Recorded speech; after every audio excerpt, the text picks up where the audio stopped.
దానియేలును సింహపు బోనులో కాపాడినది నీవే కదా.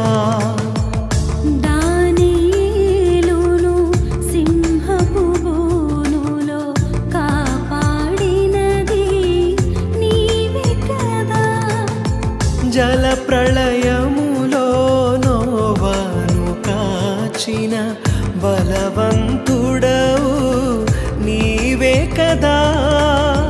జల ప్రళయములో నోవాను కాచిన బలవంతుడవు నీవే కదా.